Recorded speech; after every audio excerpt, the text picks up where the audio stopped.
Good morning, everyone. This webinar is being recorded, and my name is Karrie Potter. I work with Family Matters Parent Training and Information Center as an educational support coach. I'm just going to give it a minute for everybody to start popping in. But since it's 9, I'm going to kind of go through some of the introduction information in this presentation. Okay, so Family Matters is unable to offer CEUs for this training or for training participants for this training or webinar. Certificates of attendance can be requested by contacting me via email, and I will stick my email in the chat so you have that. So if you do need an attendance certificate, just let me know. I do want to say that Family Matters is not a legal services agency. We can't provide any legal advice or any legal representation, and information received from Family Matters is not intended as legal advice and should not be used as substitution for legal advice. And then the contents of this PowerPoint presentation were developed under a grant from the U.S. Department of Education. And however, those contents do not necessarily represent the policy of the U.S. Department of Education, and you should not assume endorsement by the federal government and the project officer, David Emmenheiser. So I want to give you an overview of what Family Matters is and what we offer. So Family Matters is a parent training and information center. There's at least one in every state. We're federally funded. Illinois has 2 parent centers. Family Matters covers 94 Illinois counties, and then FRCD, or Family Resource Center on Disabilities, covers Chicago, the Chicago area.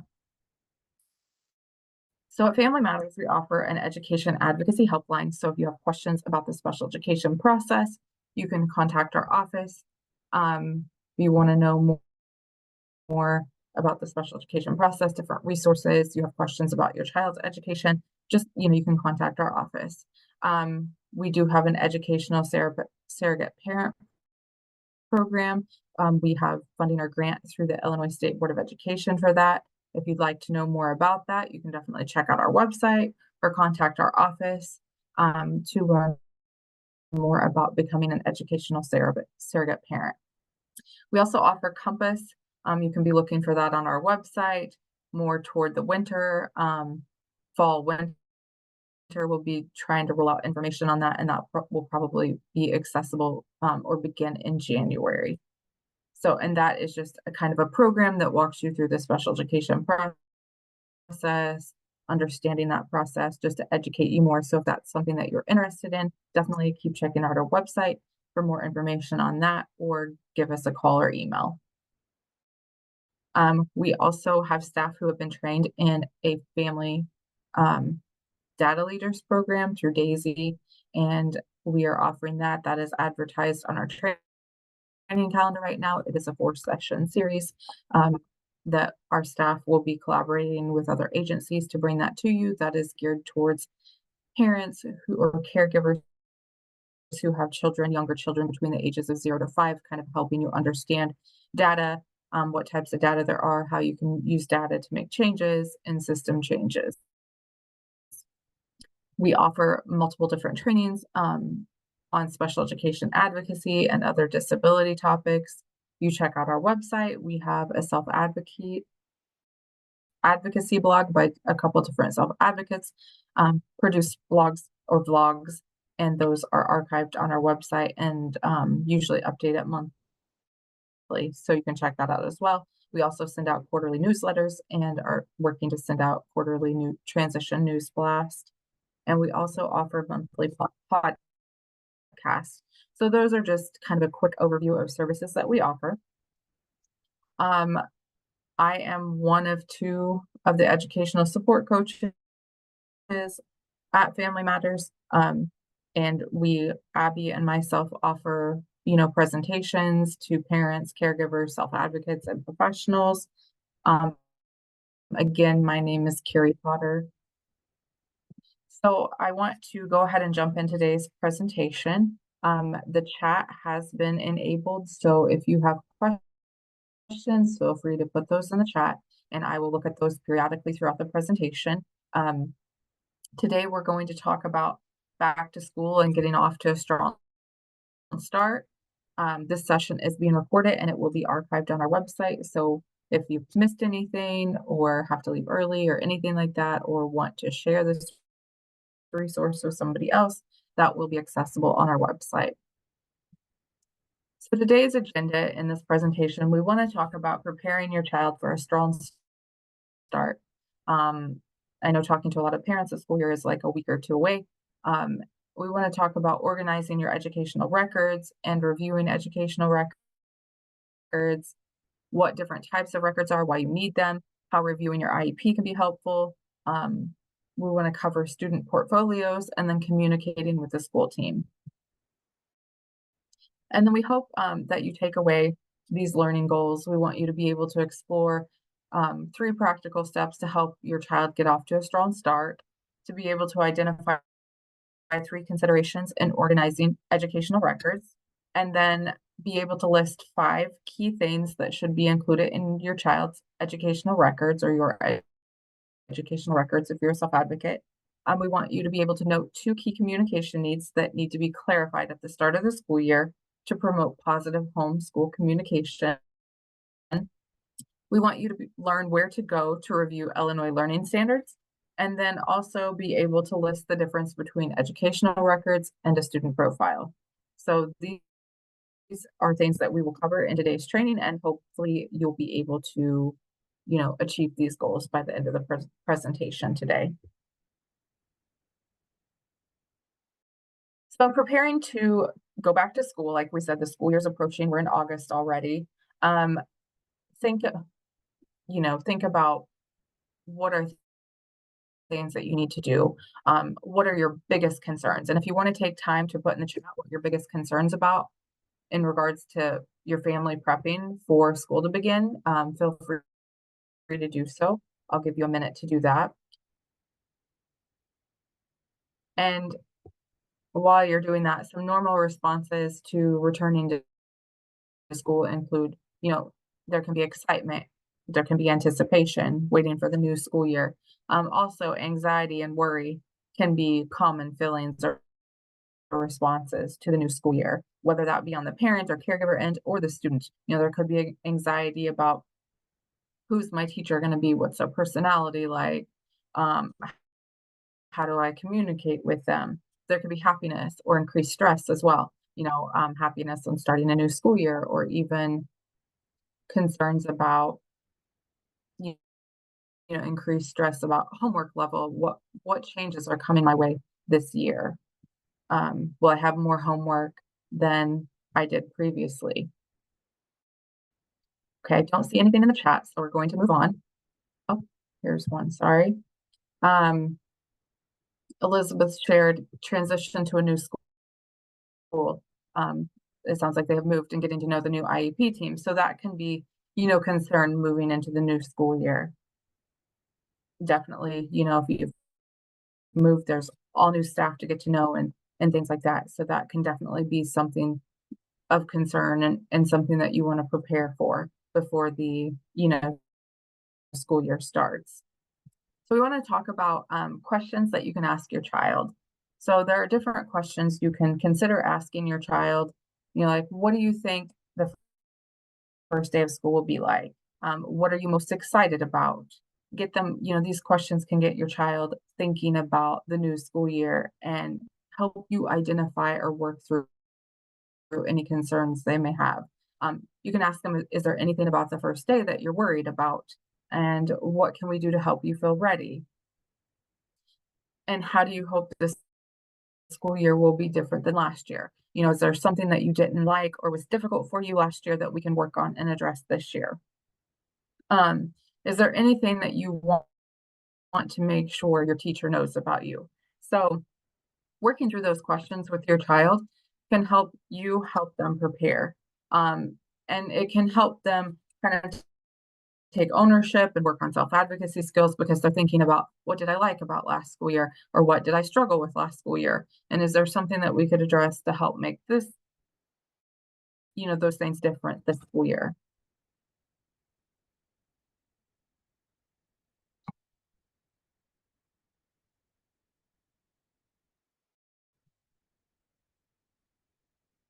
there are different practical readiness steps. So, when you're preparing for back to school, you could consider visiting the school, especially if you've moved, things like that. I know when my daughter started second grade, she started in a new district, and we visited the school prior to that school year starting, and just for her to get a feel for it.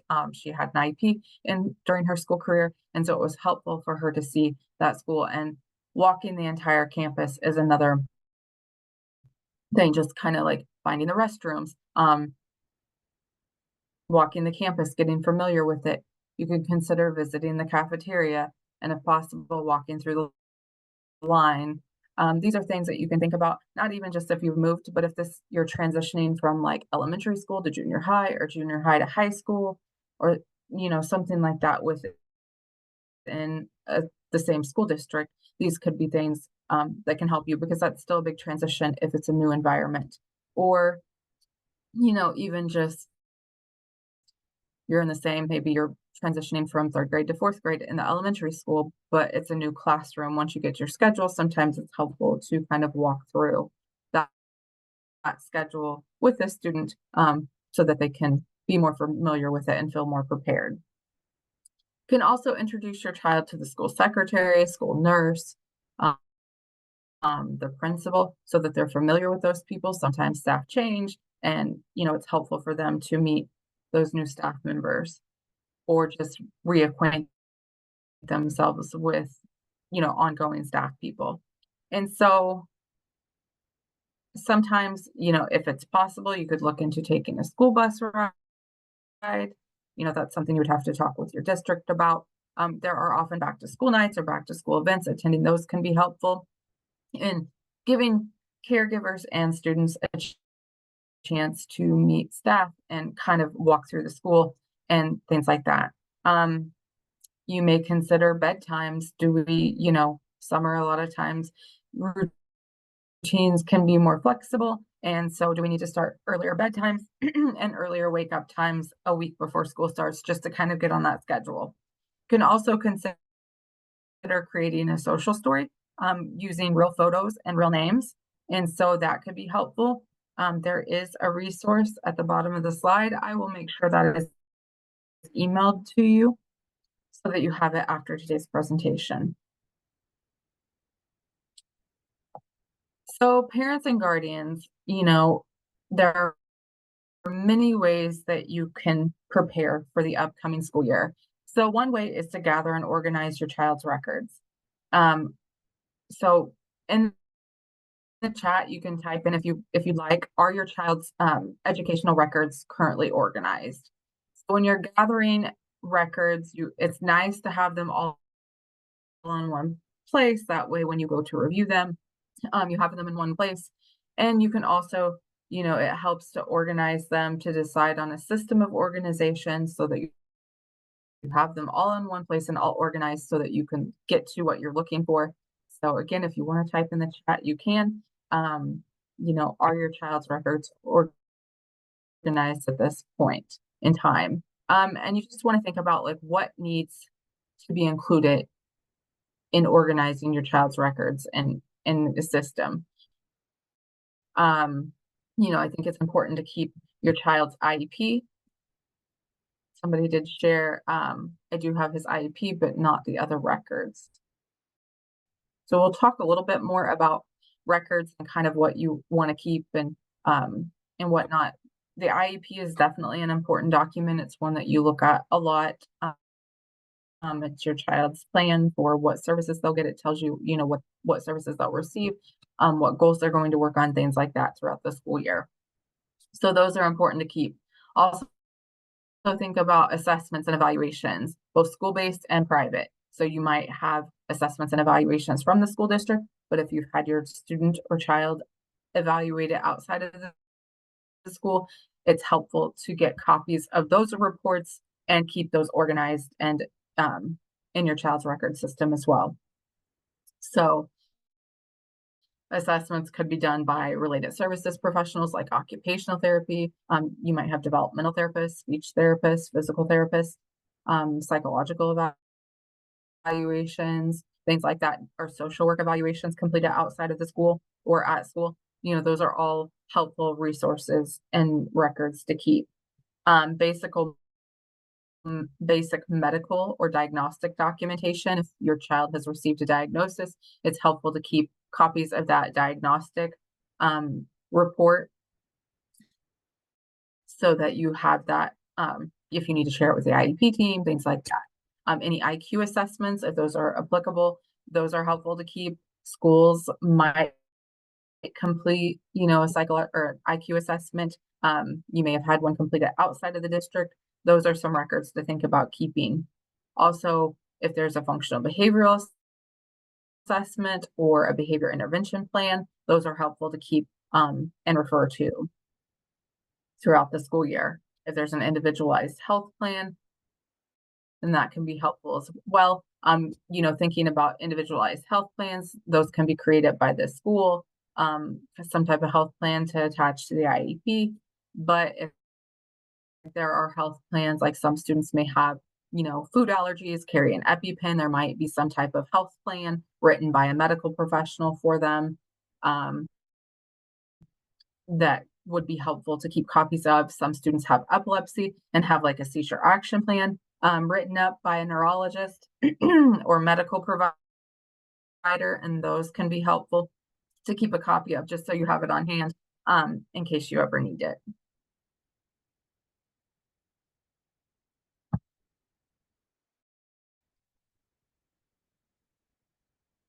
So we talked about, if you're gathering your students' records and preparing for the school year, it's helpful to decide on how do I want to organize those. And I don't think there's any right or wrong way. It really depends on what works best for you. So in the chat, if you have a system that works best for you, feel free to put that in.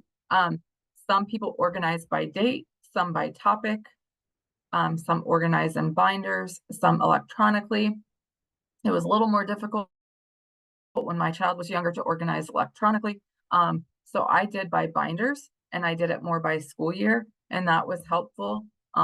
Or I've seen people use the totes that hold hanging files and organize by, chronologically or by school year in those, and then store those, and then they're kept well. Now that it's easier to scan things in, or you receive a lot more records electronically, it can be easy to store them both a paper copy and electronically. We do recommend that you keep both paper and electronic so you have a backup. And so, again, if you want to put in the chat what system works best for you, like I said, I don't think there's any right or wrong answer. It really is what works best for you. So you can organize by date, topic, binders, electronically, hanging file totes. There are lots of different ways. So if you find tips or anything that's helpful for you, feel free to place that in the chat and I can share that. It's important to remember that schools do not keep records for forever. So we often try to always tell parents it's important to keep records, and even self-advocates. Keep your records, especially when you're transitioning out of school. Make sure you have copies of your current IEP, anything like that to prove that you had a diagnosis or disability and receive services during your school years. So why is it important to know how long students or schools maintain permanent records? Because, like, again, they don't have to keep them forever. A student's permanent record means the minimal personal information necessary to a school in the education of the student and contained in a school student record. Such information may include the student's name, birth date, address, grades, grade level, parents' names, addresses, attendance records, and such other entries as the state board may require or authorize. So this is what the school code says. So, it's important to understand how long the school has to keep these types of records so you know when they're going to be destroyed, things like that. So again, like we said, the school's not keeping them forever. Each school, for permanent records, it says each school shall maintain a student permanent record and information contained therein for not less than 60 years after a student has transferred, graduated, or otherwise permanently withdrawn from the school. So it's critical that your students' records are accurate and accessible, as you're going to need to refer back to those should your student need adult services or supports.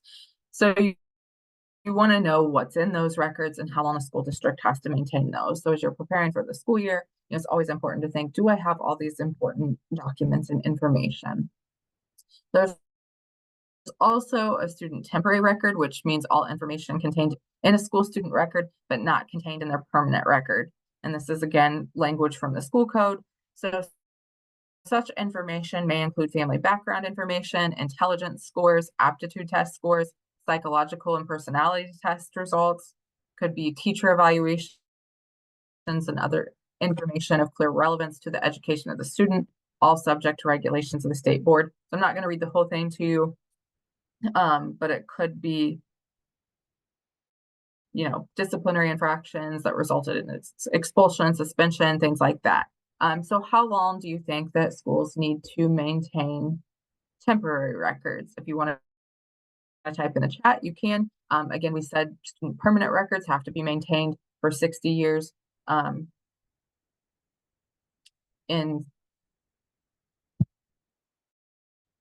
So Elizabeth says maybe 7 years. Okay, so let's move forward. So what the school code tells us is each school shall maintain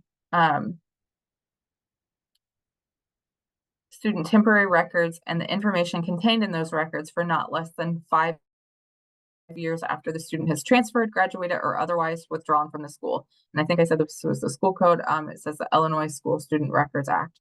So, however, student temporary records shall not be disclosed except as provided in Section 5 or 6 by court order. A school may maintain indefinitely anonymous information from a student temporary records for authorized research, statistical reporting, or planning purposes. Again, I didn't read that in full, but it's cited where you can find this information in the Illinois School Student Records Act, and the full text is here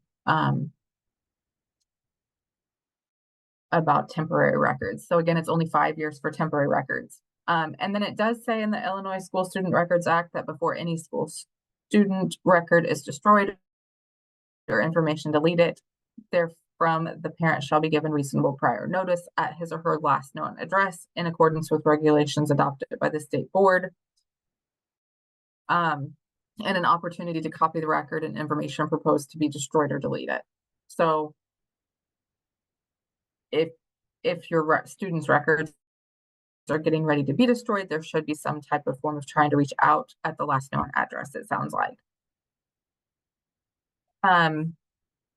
So I will make sure this link is sent in an email following the presentation, but you can read the Illinois Schools or the Student Records Act in full at this link. Again, I'll get that to you. So you might want to think about creating a record keeper for the school year. So there are different ways that you can create these types of record keepers. I will provide you with these resources listed on this slide in an email again at the end of today's presentation. So we have different resources we found on 5 tips on organizing your child's records in like a 3-ring binder. A tip would be organizing by type of document. For example, you put IEPs together, evaluations together, related services documentation together. Related services are going to be things like occupational therapy, speech therapy.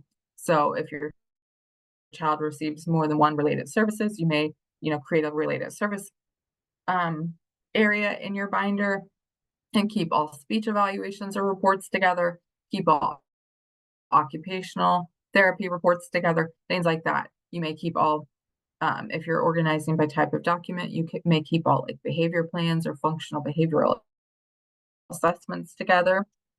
There's also a resource we'll share with you on preparing for an IEP meeting and organizing your child's special education file.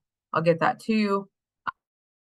You might write a summary statement at the start of the binder that introduces your child and the key strengths and support needs they have. That can be helpful just to kind of have an overview to share with, IEP team members or different professionals that are involved in your child or student's life.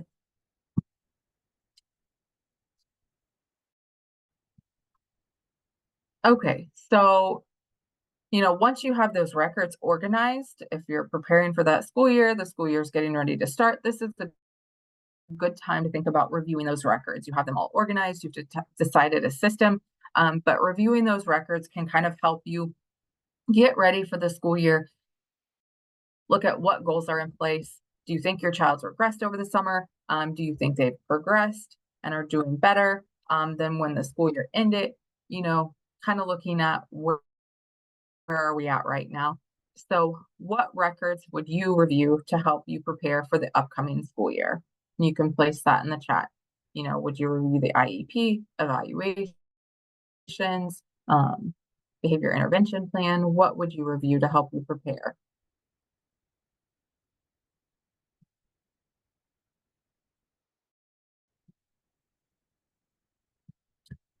In reviewing those records, if you think about evaluations are going to identify the student's strengths, their areas of need, what areas do they struggle in and need more support in.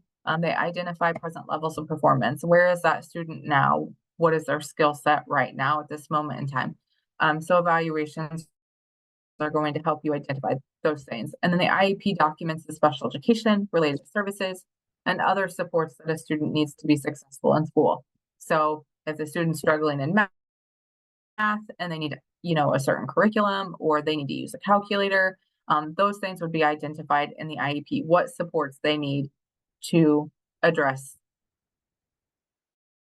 their areas of need.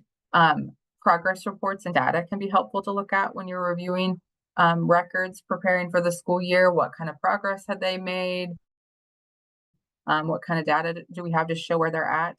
And, are we still on target for working on those goals? Do you feel like they've lost some ground over the summer? Things like that. Um, behavior intervention plans, looking at, you might think about, okay, these are the behaviors that we were addressing last year with the IEP. How do I feel like my students done over the summer? Do I have more concerns? Do I feel like they're doing better in these areas? It can really help you kind of prepare for that new school year and think about things to communicate with school staff. So in order to effectively advocate for your child, you're going to need to understand the records and be able to refer to them as needed.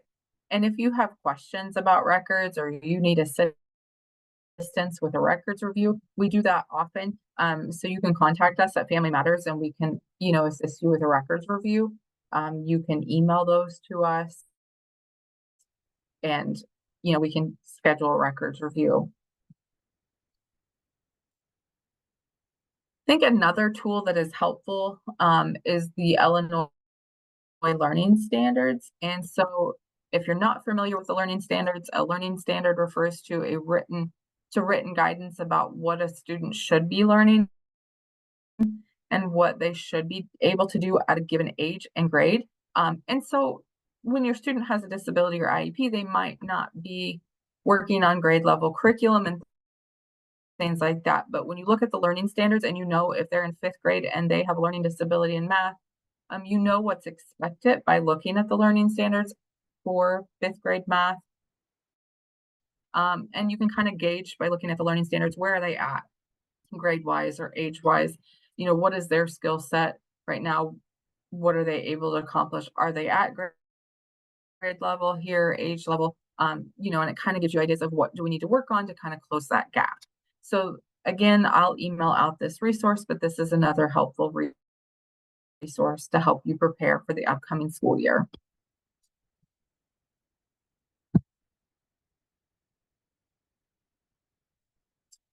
Another thing to think about is your child's schedule. So does the schedule that your student is assigned line up with the needs identified in the IEP? So you can kind of take a look at that schedule and see how that lines up with their IEP services, things like that. You may have questions if your child's being pulled out for certain related services like speech therapy, things like that, looking at their schedule. Are there times of day that you're concerned about them being pulled out for speech, and having conversations about their schedule and their IEP services? When would speech be involved? They really struggle with math. I don't want them to be pulled out of math, things like that. What's the most appropriate time of day, or how can we line that up to make the most of their school day and them to access the most and get the most out of their school days. Um, Looking at their schedule, you could think about, are there modifications that need to be made to support that child in making needed transitions throughout the day? So, if you see as they get older, they're making more transitions. Do they need more time between classes to get from point A to point B? Are there different modifications or supports that we could put in place? But looking at and comparing that child's schedule and their IEP can be helpful.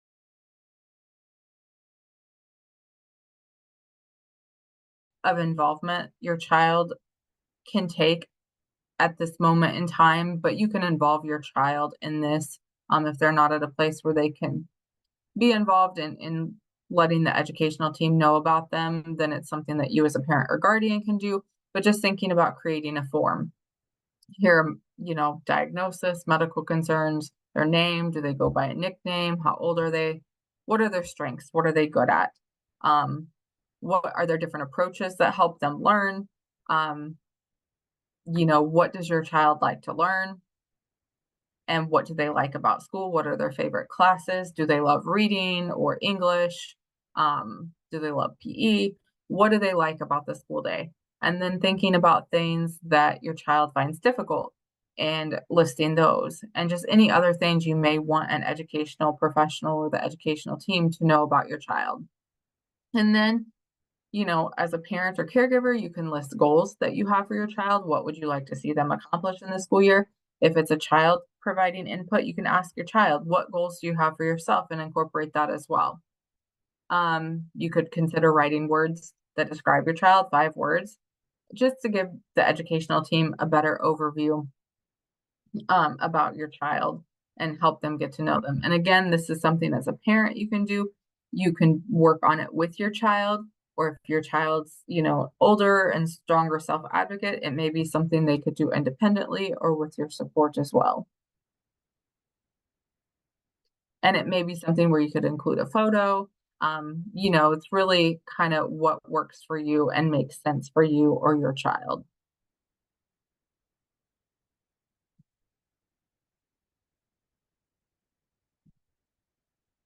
Another way to help share information about your child is to create a portfolio. And a portfolio is a collection of work samples that show progress, interest, and skill development over time. So a portfolio can be really helpful to showcase what a student's accomplishments are, the things they enjoy, what they like about school, just really helping somebody get to know a student more. We did I'll share a link with you to a resource about creating portfolios for transition age students. And we do have a webinar archived on our website that we've offered. So I'll make sure that those resources are all sent out to you after today's presentation. If you want to put in the chat, have any of you ever worked on creating a portfolio for your child or helped your child create a portfolio? And how did that help?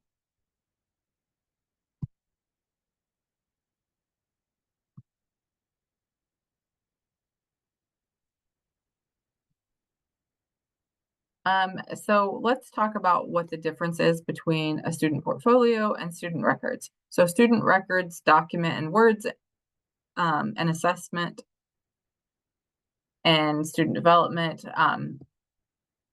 Like a student record has documentation like the IEPs, if your child has a 504 plan. Your student records include evaluations, things like that. We've kind of covered what a temporary record is, a permanent record is. These are evaluations, education plans, things like that, that identify areas of need, what supports might be needed, areas, what their learning levels are. So educational records or student records are going to identify these types of things. A student portfolio captures a vision of a student's development through visual storytelling and samples of the student's work.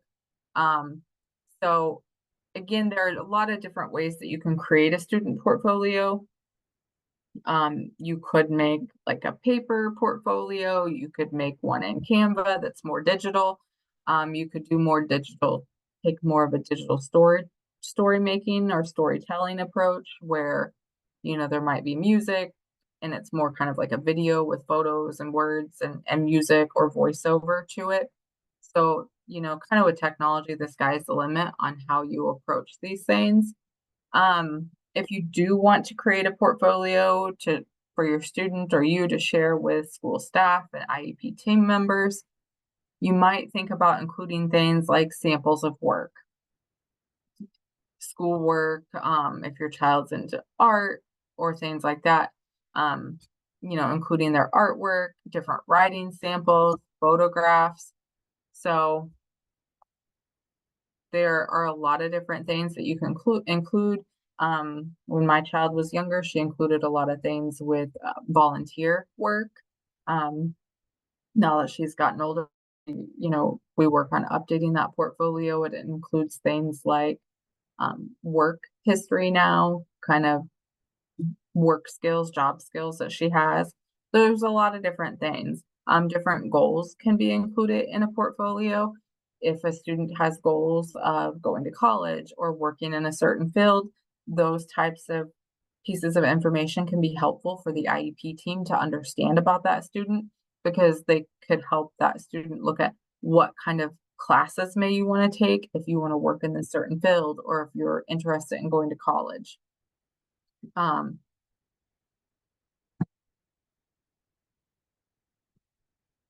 And there are many different reasons to create a student portfolio.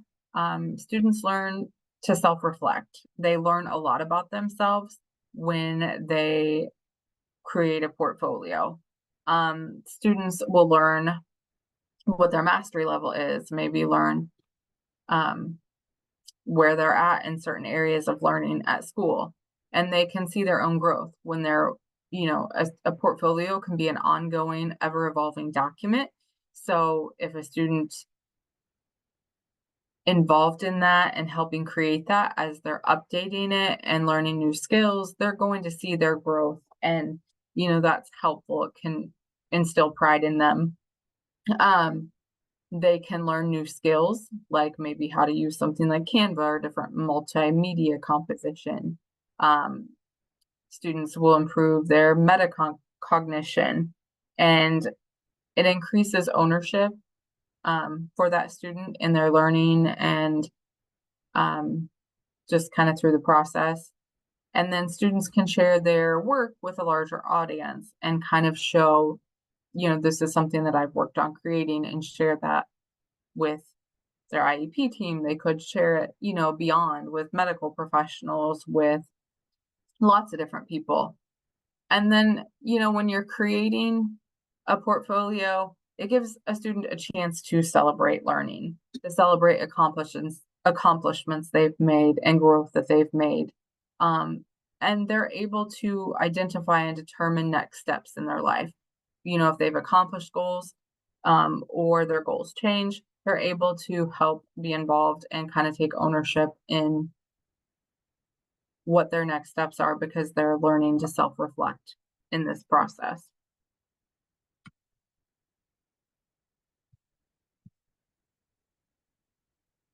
Okay, so do we have any questions about anything so far? I want to stop and take a moment. We went over a lot about school records. We've went over a lot about student portfolios. Do you have any questions for me at this point? Feel free to put those in the chat and then I'll give that a second and then we will move on to talking about communicating with schools.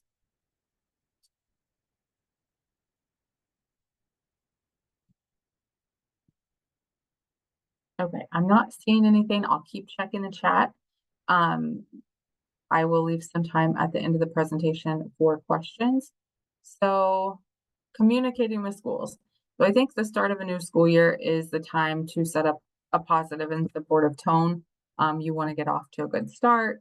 So there are a lot of different tips to help you communicate with school staff. So you can let school staff as a parent or self-advocate, let the school team know how and when best to reach out to you. If you aren't accessible in the mornings or till later afternoon, things like that based on work schedules, let the school staff know or the team that you're working with know how to get a hold of you. What's the best way, best time of day? Do you prefer email? Do you prefer phone call? Is text okay? Just looking at what's best for you.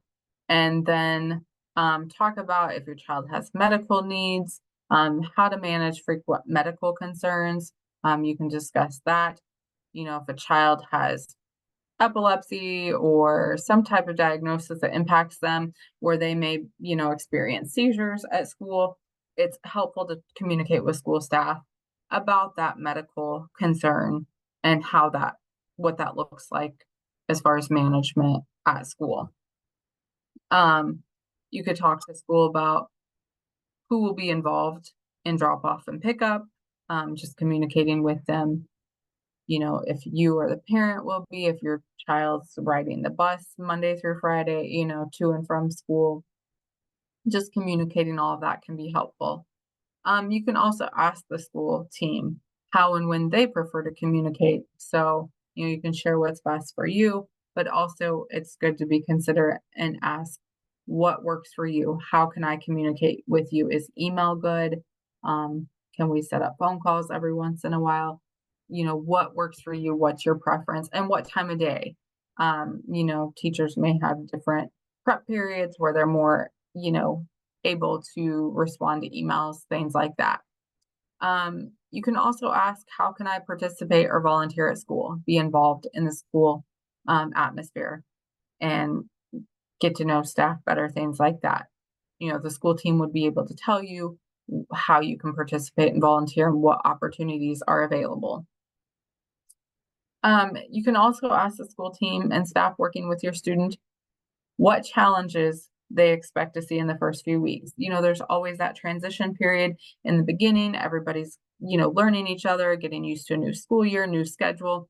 So, just really communicating what challenges they may expect to see and kind of maybe even talk about approaches that may be taken if those challenges do occur. And I think it's important to always assume positive intent. If you're not sure about something that was communicated with you, you can always ask for clarification. What I'm understanding you saying is this, am I misunderstanding that, but just always assuming positive intent is helpful and keeps things on the right page. So we've covered a lot of ground today. And I do appreciate you coming. Again, all of the resources will be shared with you via email this week after today's presentation. This presentation will be archived on our website. And so if you have any questions, I do want to go ahead and I will stop the recording.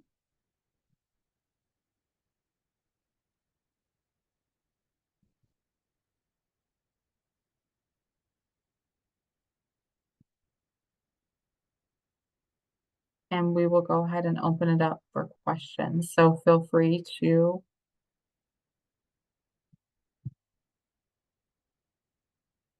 put any questions you have in the chat.